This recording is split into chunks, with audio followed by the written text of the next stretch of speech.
We came today to talk about what's happened with Elizabeth and what's happened with her health situation.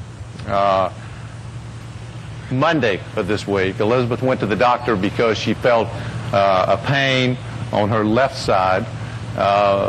She went in, had x-rays taken. The result of the x-rays showed that she may have a fracture on the left side, and there was also something that looked suspicious in a rib on the right side. I was in Iowa at the time. She was called on Tuesday. I was in Iowa at the time. She called me and said that they wanted to do follow-up tests yesterday, on Wednesday. So I came back from Iowa on Tuesday night. Wednesday we went into the hospital here at Chapel Hill, had further tests done. A bone study was done. That study actually made the suspicion about the rib on the right side more intense.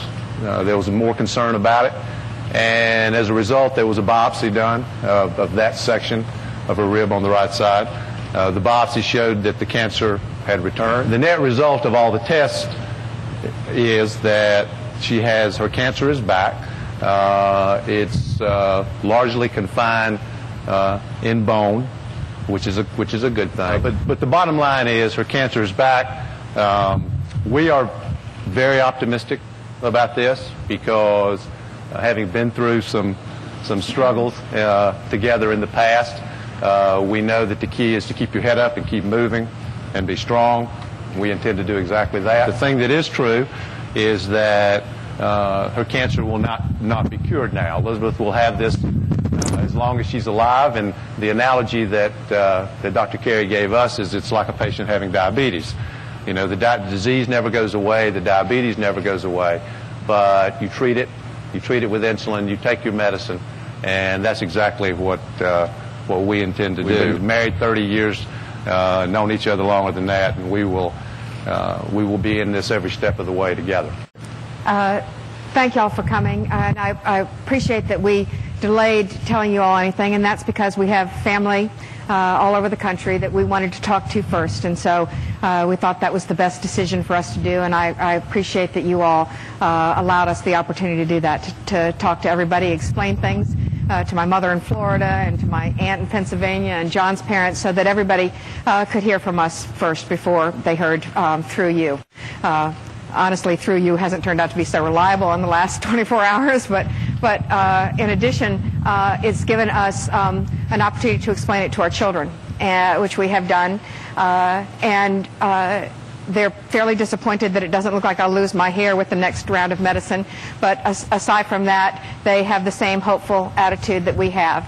And that is that you do what the doctor tells you, and we're blessed to have such a extraordinary doctor in whose care I have been and will continue to be. The other thing you do is keep a positive attitude that we had actually before. You know, John was saying that last week people asked him how I was doing, and he said she's cancer-free. It turned out not to be the truth, but it was that attitude of, you know, we're gonna always look for the silver lining. It is who we are as people, and we'll continue to do it. I do want to say something, and that is, this is what happens to every cancer survivor. Not that you ultimately get a bad diagnosis, but every time you get something suspicious, you go into alarm mode. And that's all. Every cancer survivor that you know personally has exactly that experience of knowing that pain they feel in their side, the ache they feel someplace, could be the sign of something worse.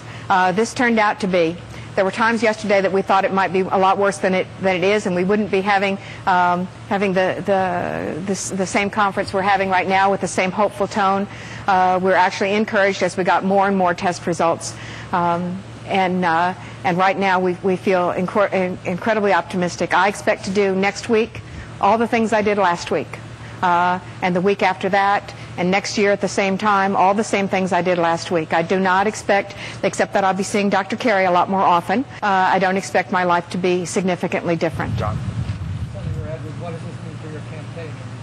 Are you suspend any activities, fundraising, travel? No. Not at all? The campaign goes on. The campaign goes on strongly. Elizabeth and I have talked at length about this already, talked with our children about it.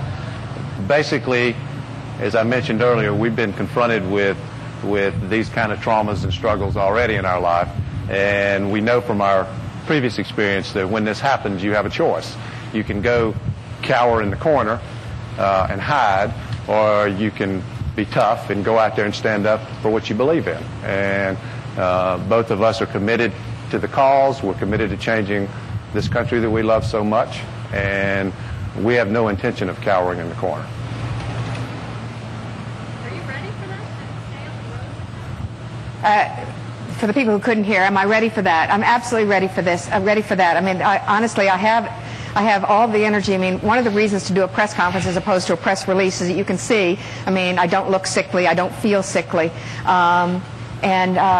You know, I'm as ready as any person can be for that. I mean, you know how grueling it is in general.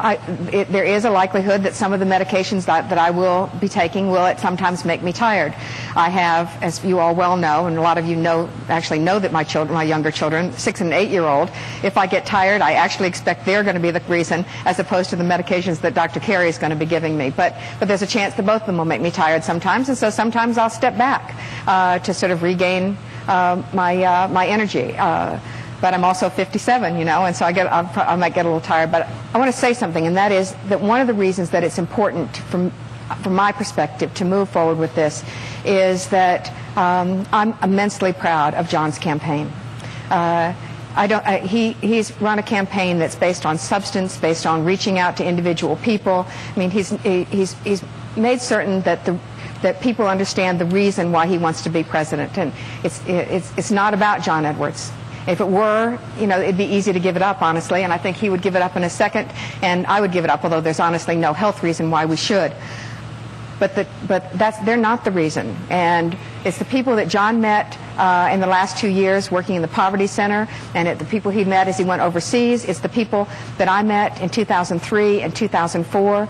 I described it one time, every event I ever did, someone cried on my shoulder about the state of their life. You know, is this a hardship for us? Yes, it's yet another hurdle. But I've seen people who are in real desperate shape, who don't, first of all, have the wonderful support that I have, and have no place to turn. And it's unbelievably important that we get this election right. And in my view, and of course you all can recognize I'm probably prejudiced in this, there's nobody who's offering people of this country a more positive and delineated vision about where we can go than John. And so that's why it's important. It's important that the American people have the opportunity to have a president like him, and I can't deprive him of that just because I want to sit home feeling perfectly well, but wanting his company. If I can just, before I take one moment, just add something that Elizabeth can't say because she would never do this. Yesterday afternoon when we were in the hospital with Lisa and getting these results was not a good day for us. And in the midst of all that, we had just the two of us, no one else was there, a conversation about what this all means. And not shockingly to anyone who knows Elizabeth, all she wanted to talk about were me, our children first, me, and the country. And there was no one else there. I mean, she wasn't doing this for show. It was just me. I was the only person there. Not a word about her. No concern about her. This is the most extraordinarily unselfish woman I have ever known. And I just can't tell you how proud I am of her today.